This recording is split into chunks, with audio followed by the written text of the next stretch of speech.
I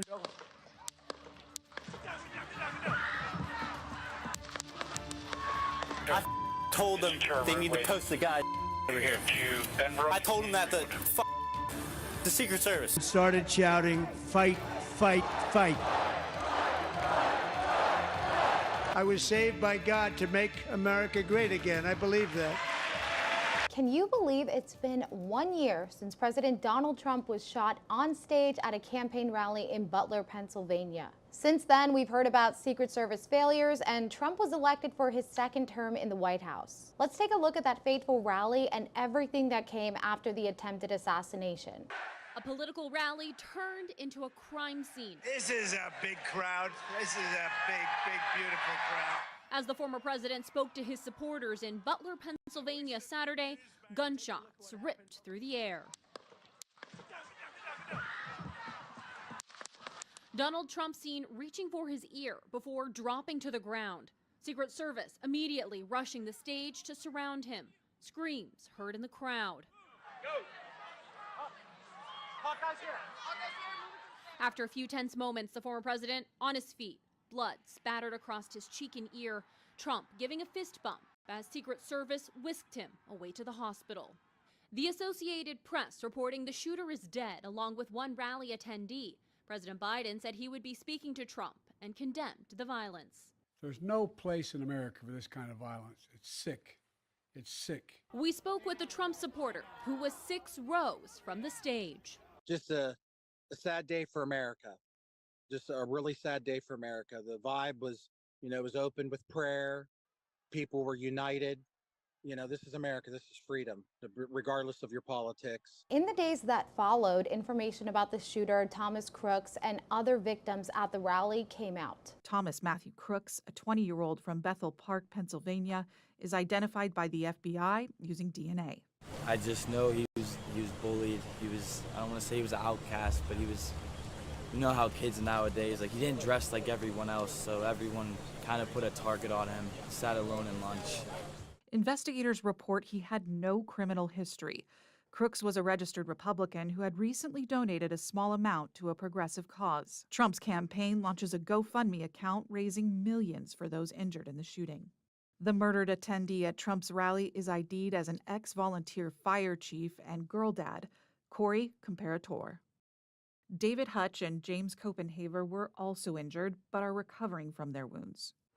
So lawmakers and Americans alike were wondering how something like this could even happen and who was behind these security failures. The country struggling to understand how a 20-year-old got access to the rooftop a little more than a football field away from where Trump stood on stage, with enough time to fire off deadly shots. This was a colossal failure on multiple fronts. This should never happen.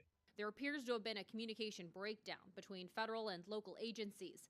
NBC News reporting Secret Service did identify that rooftop as a vulnerability days before the event. A Secret Service spokesman says the roof was local law enforcement's jurisdiction. There'll have to be, great scrutiny because, another inch and our president would have been dead. However, Butler County District Attorney Richard Goldinger said the Secret Service was in charge of security outside the venue. CNN sources also saying the Secret Service did not sweep the rooftop prior to the rally. Where the hell was the aerial visual support? Why was there no helicopter? How the hell is the crowd acting as the freaking counter surveillance operator? The director of the Secret Service, Kimberly Cheadle, faced a lot of backlash for the agency's failures. Republicans calls for the director of the Secret Service to be removed. She should be fired. She should have been fired Saturday night. Growing louder. What does it take to get fired by Joe Biden? It was an absolute security catastrophe. I'm prepared this morning to call on President Biden to fire to Director Cheadle. Tensions running high after GOP senators say top Secret Service and FBI officials ignored their questions on private briefing calls held Wednesday on the attempted assassination of former President Donald Trump. Kimberly Cheadle was on that call. Yes. The call was cut as the questions in the queue were lining up. That's right. The senators confronting Director Cheadle at the RNC. This is exactly what you were doing today on the call. Stonewalling. No shame, no concern. Protect the president of the United States. She can run, but she cannot hide. On the calls, lawmakers were given a timeline of events. At 5:10, law enforcement identifies the shooter as a person of interest. At 5:52, snipers spotted the gunman on the roof. At 6:02, security allows Trump to take the stage. Take a look at what happened.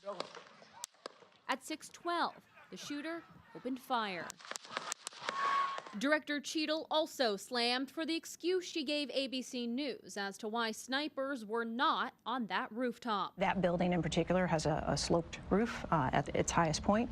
And so, there's a safety factor that would be considered there, that we wouldn't want to put somebody up on a sloped roof. Now, amid these calls to step down, Cheadle has to answer for the Secret Service at a congressional hearing into the shooting. Will you resign, Director Cheadle? The director of the Secret Service appearing before Congress. Tough questions coming from both sides of the aisle. Why was he allowed to take the stage with a suspicious person having been identified in the crowd? The Secret Service failure even more glaring because Trump was under a heightened security risk due to a credible threat from Iran. Republicans demanding clarification on reports that top agency officials had denied requests made by the agents protecting the former president for more resources. More than once they asked for additional help and you turned them down. What did they ask for and how many times did you turn them down? Pretty basic questions.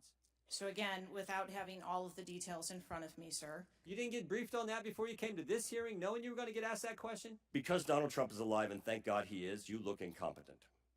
If Donald Trump had been killed, you would have looked culpable. Cheadle ends up resigning after her disastrous congressional hearing just 10 days after the shooting. I'm glad she did the right thing.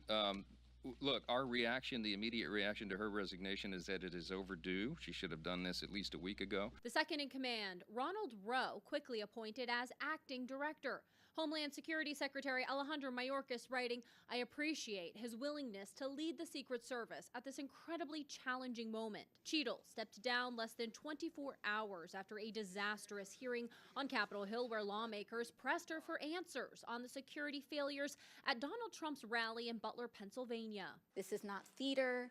This is not about jockeying. This is about the safety of some of the most highly targeted and valued targets internationally and domestically. President Biden releasing a statement thanking Director Cheadle for her decades of public service, adding, "As a leader, it takes honor, courage, and incredible integrity to take full responsibility for an organization tasked with one of the most challenging jobs in public service." At this point, people are pointing fingers at local law enforcement and the Secret Service who were at the rally. Local law enforcement ended up releasing body cam footage and text messages they sent identifying the shooter before Trump even took stage. I told them they need to post the guy over here.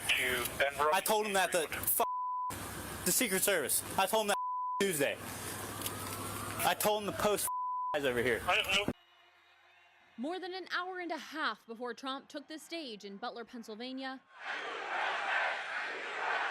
a local counter sniper finishing his shift took notice of the shooter, texting colleagues, "He knows you guys are up there." Here is an aerial view of the Trump rally site. You can see right here the stage Trump was standing on. The local counter sniper first spotted the gunman sitting on a picnic table at 4:26 p.m. right here. Another local counter sniper then takes photos of the gunman at 5:14 p.m. on this spot. The local snipers positioned in this building right here. Now, eventually the gunman makes his way to the roof of this building where he fires off shots at 6:11 p.m. A local SWAT team officer telling ABC News a set in-person meeting with Secret Service snipers ahead of the rally never happened. You had no communication with the Secret Service at all on that Saturday? Not until after the shooting. Members of Trump's personal Secret Service detail and top advisors say they were not informed local police were tracking a suspicious person. The new Secret Service director, Ronald Rowe Jr., took up to the mantle during the congressional hearing, laying out the Secret Service's failures and how they would improve. I identified gaps in our security on July 13th and have implemented corrective actions. One of Rowe's first actions in charge, a trip to Butler, Pennsylvania, to see the rally site himself. What I saw made me ashamed. I cannot defend why that roof was not better secured. Rowe outlined changes he's already made, including increasing the use of drones to secure rooftops and elevated spaces, expediting additional resource requests by field agents, and expanding communications for teams on the ground. Also launching disciplinary investigations into the agents who made the decisions for the Butler rally. Senators on both sides anxious for swift accountability at all levels. People need to be held accountable and lose their jobs. Just like you have. Somebody and I will tell you, Senator, Rowe pushing back on the pressure. I will tell you, Senator, that I will not rush to judgment, that people will be held accountable, and I will do so with integrity. In a rare news conference during the ongoing investigation, Rowe spoke directly to the American people about the shortcomings of the Secret Service on that deadly day. The Secret Service takes full responsibility for the tragic events of July 13th. This was a mission failure. The sole responsibility of our agency is to make sure our protectees are never put in danger. We fell short of that in Butler, and I'm working to make sure that this failure does not happen again. I'm focused on ensuring that the full resources of the Secret Service are utilized to safeguard our protectees, and I've implemented and will continue to implement changes to ensure that that happens. But I can say without a doubt that heroism was present that day. Secret Service agents rushed to the stage to shield the former president with their bodies within 3 seconds of bullets ringing out in an unflinching act of bravery. The Secret Service counter-sniper who neutralized the threat with a single shot undoubtedly saved countless lives. Remember, while this investigation is still going on, Trump is still campaigning for his presidency. He was literally at the Republican National Convention 2 days after the shooting. Many Trump supporters took to wrapping their ears with a bandage in solidarity with Trump's injuries. Trump took to the stage with his own bandage 5 days after the shooting, alongside the gear of Corey Comperatore. I started to, like this, turn to my right,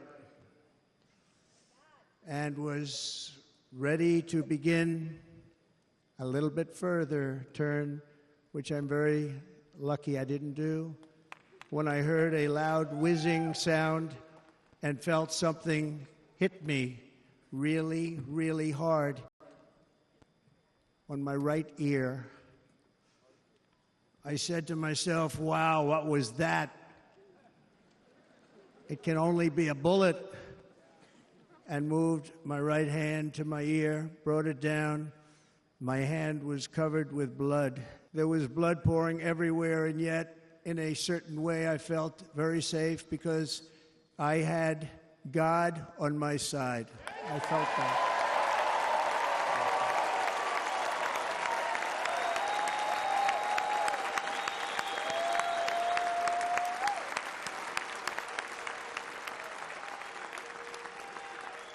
The amazing thing is that prior to the shot, if I had not moved my head at that very last instant, the assassin's bullet would have perfectly hit its mark, and I would not be here tonight. We would not be together. When I rose, surrounded by Secret Service, the crowd was confused because they thought I was dead, and there was great, great sorrow. I could see that on their faces as I looked out. They didn't know I was looking out. They thought it was over. But I could see it, and I wanted to do something to let them know I was okay. I raised my right arm, looked at the thousands and thousands of people that were breathlessly waiting, and started shouting, "Fight, fight, fight."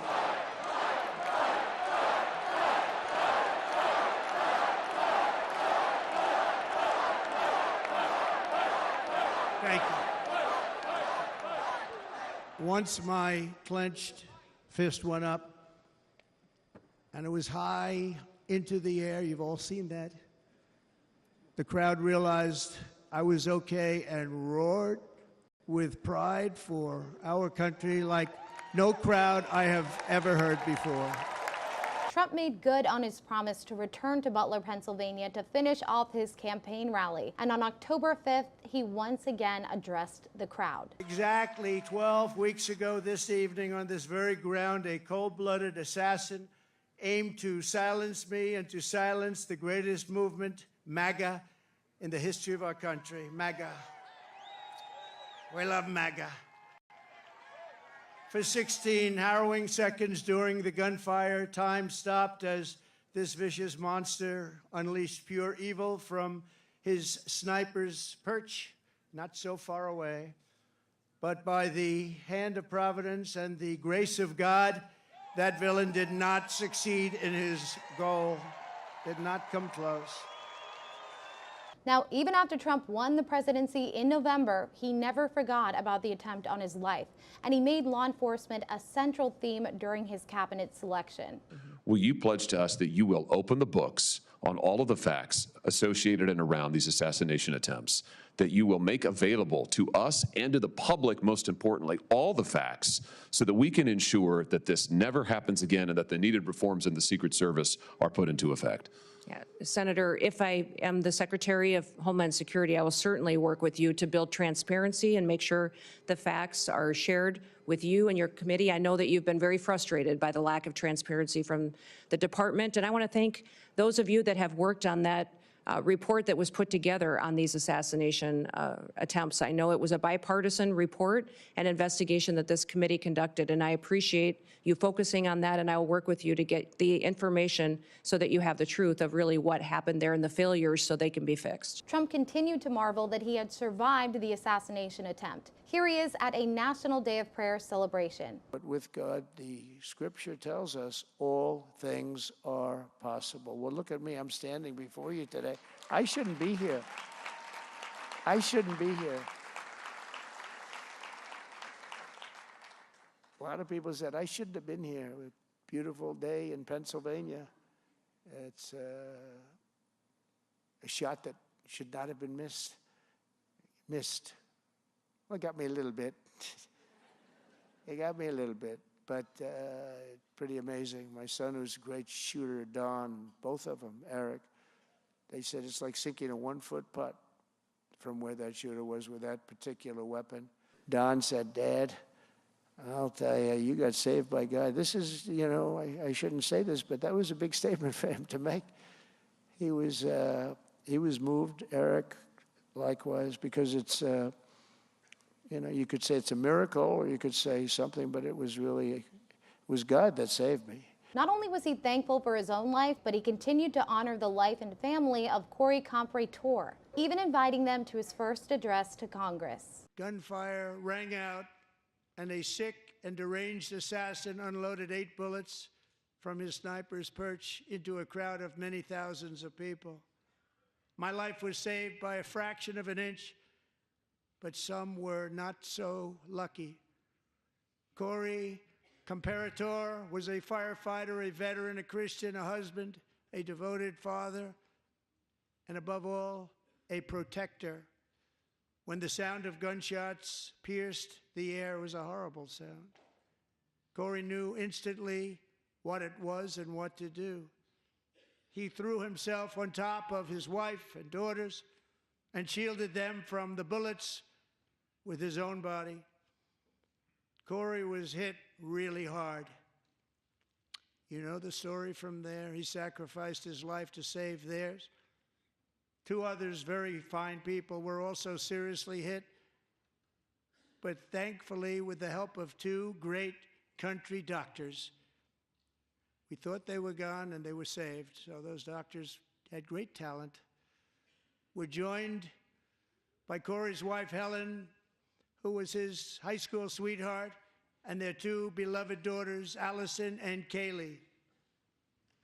Thank you.